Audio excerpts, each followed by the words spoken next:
मैं समय हूं, निरंतर आगे बढ़ते रहना ही मेरा कर्म है। न मैं रुकता हूं और न ही मैं थकता हूं। अतीत से लेकर आज तक जैसा मैं देखते आया हूं वैसी ही गवाही देता हूं। मैं अयोध्या हूं। जम्बू द्वीपे आर्यावर्त भारत खंड की वो सौभाग्यशाली भूमि हूं जहां त्रेता युग में राघव स्वयं प्रकट हुए थे।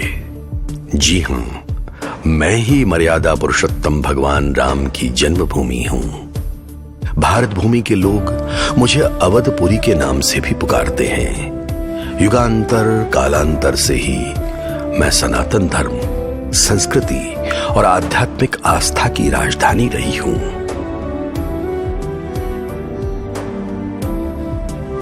मैं साक्षी रही हूं राम के जन्म की, गुरुकुल में अध्ययन की, राम के सीता के संग परिणय बंधन की, राम की हर सांस की, राम के वनवास की, रघुकुल के स्वर्णिम इतिहास की, प्राण जाए पर वचन न जाए इस रीत की, पिता पुत्र की प्रीत की।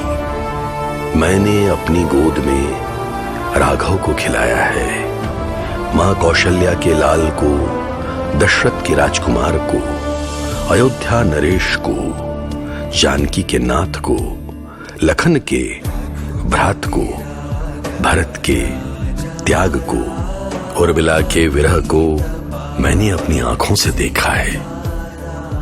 मोक्षदायिनी सरयू मेरे आंचल में बहती है। गंगा, यमुना, सरस्वती, त्रिवेणी संगम मेरे सम्मुख बसती है।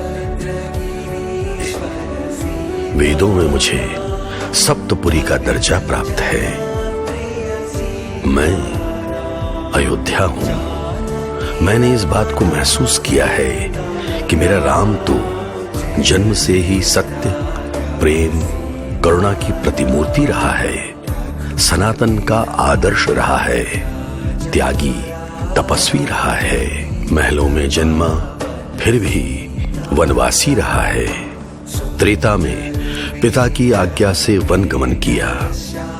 उसके बाद मुगल आक्रांताओं ने मेरे आंगन को नष्ट किया, राम जन्म स्थान का विध्वंस किया। मैं चश्मदीद रही हूं काल के कपाल पर लिखे सभी शिलालेखों की, राम के आदर्श की, लक्ष्मण रेखा की मर्यादा की, लोक मंगल की, शासन व्यवस्था, आतंक और अन्याय के नाश की, कौशल्यानंदन राम से मर्यादा पुरुषोत्तम भगवान राम बनने की अलौकिक यात्रा की। मैं देख रही हूं राम ने अपने ही जन्म स्थान पर प्राण प्रतिष्ठित होने के लिए 500 वर्षों तक प्रतीक्षा की।